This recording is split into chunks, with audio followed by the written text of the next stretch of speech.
아웃포스트, 전초기지는 맨 앞에 나가 있는 초소나 병력 활동을 위한 근거지를 뜻합니다.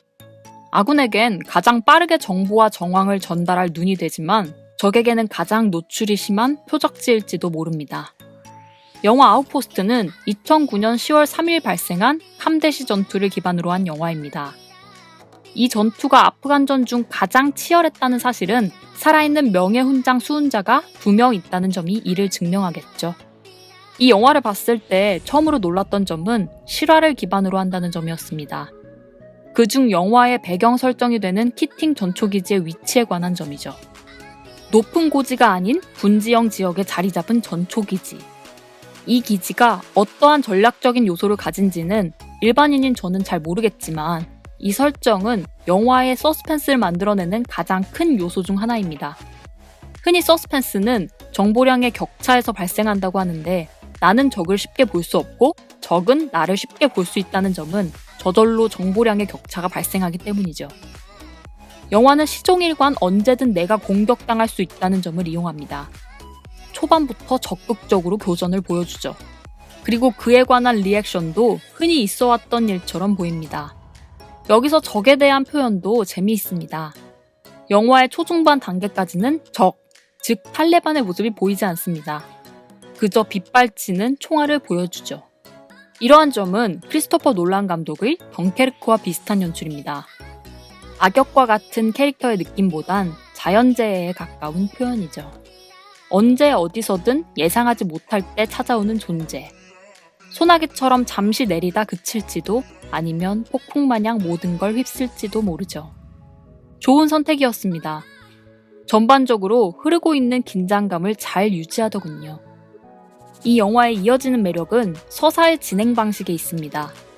많은 전쟁 영화들이 이야기를 관통하는 하나의 영화적 사건을 부여받고 주인공이 그것을 수행하는 방식과 달리 이 영화는 키팅 전초기지에서 발생했던 일화들을 엮어둔 영화와 같습니다.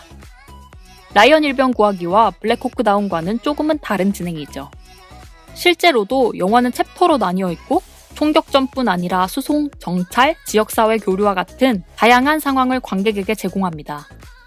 일관성과 밀도 높은 잘 만들어진 이야기보단 다양한 볼거리를 제공하는 테마파크에 가까운 영화입니다. 이 지점은 취향에 따라 장단점이 될 수 있겠죠.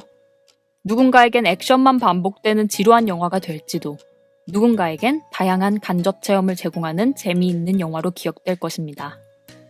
그럼에도 이 영화에 대해 공통적으로 말하는 것이 있습니다. 바로 사실감입니다. 영화는 관객들에게 사실감을 부여하기 위해 다방면으로 노력하고 있습니다. 저는 역할의 분배와 촬영에서 그러한 점을 느꼈는데요. 흔히 전쟁 영화의 클리셰 마냥 의무병이 죽고 다음으론 통신병이 저격되는 상황이 없어요. 말이 전술 차량 험비지 몇 대마다 터지는 장면이 없습니다. 그리고 탄약 무한버거를 쓰는 것 마냥 람보 놀이를 하는 경우도 없죠. 많은 요소들이 확실한 역할을 부여받고 그것을 수행하고 있습니다. 의무대는 특정인이 아닌 동시다발적으로 환자를 받고 혼란을 통제하려 합니다. 험비도 단순 수송의 역할이 아닌 전술 차량의 역할을 수행하고 있습니다. 탄약도 마찬가지죠. 전투가 진행됨에 있어 부족해지면 당연하고 탄약고에서 아군에게 이걸 어떻게 전달하냐가 문제가 됩니다. 그리고 그 상황에서 잘못된 전달도 있고 사상자도 발생하죠. 분명 역할이 존재하고 그것들이 단계적으로 발생합니다. 단순한 액션의 나열이 아니죠. 마지막 액션씬이 꽤나 길어서 지루할 법도 했는데 이러한 요소들 덕에 잘 버티더라고요. 그리고 촬영은 현실감을 저해하는 많은 요소를 배제했습니다. 인간의 눈이 할 수 없는 건 거의 다 뺐죠. 고속 촬영 후 슬로우 모션을 건다던가 익스트림 클로즈업과 익스트림 롱샷과 같은 극단적인 앵글도 거의 없습니다. 특히 전투씬은 미디움샷에서 조금 멀어지거나 닫히는 앵글을 유지하죠. 편집도 마찬가지입니다. 임팩트 있는 장면을 다른 각도로 반복해서 보여주거나 화면을 분할하진 않습니다. 그냥 찍은 걸 그대로 붙인 수준에 머물러 있죠. 다양한 요소에서 현실감을 느낄 수 있게 연출했고 실제로도 현실감을 느끼게 됩니다. 쉽게 이야기하면 좋은 연출을 하고 있다는 거겠죠. 그럼에도 이 영화 또한 단점을 가지고 있습니다. 우선 캐릭터가 약합니다. 많은 인물이 등장하고 다양한 사건이 발생한 만큼 캐릭터를 설명할 시간이 부족합니다. 그러다 보니 캐릭터에 있어선 클리셰에 의존한 경우도 많죠. 심지어 몇몇 인물을 빼면 잘 구분이 안 되는 상황도 있더라고요. 이러한 지점은 감독의 선택일 수도 있습니다. 전쟁터에서의 대부분은 영웅적인 누군가보단 보편적인 누군가가 대부분이죠.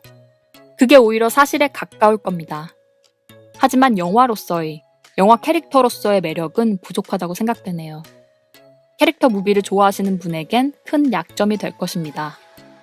또 소소한 단점을 이야기하자면 공간 설정이 명확하지 않아서 몇몇 장면에선 온전히 감정을 못 느끼겠더라고요. 아군이 고립되어 있고 그들을 구하러 가야 하는데 그곳이 어디며 그곳이 어느 정도의 거리인지 알 수가 없습니다. 굉장히 다급하고 어려운 길인데 그것을 대사로 전달들어야 알 수 있다는 점은 아쉽더라고요. 끝으로 저는 재미있게 영화를 봤습니다. 기대 없이 봤었는데 의외의 수확이라 기쁘더라고요. 다만 전쟁 영화 자체가 호불호를 부르고 서사의 진행 방식 또한 누군가는 지루할 수 있는 방식을 택했습니다. 다만 자신이 이러한 전쟁 영화나 액션 영화를 좋아하신다면 저는 개인적으로는 추천해드리고 싶은 영화였습니다. 볼거리도 있고 실화에서 오는 감동도 은근히 있더라고요. 이 리뷰는 지극히 주관적인 리뷰입니다. 끝으로 이 영상이 좋다고 생각되시면 구독과 좋아요를 부탁드립니다. 댓글을 남겨주시면 여러분의 생각을 통해 더 좋은 리뷰를 만들 수 있을 거라 생각합니다. 감사합니다.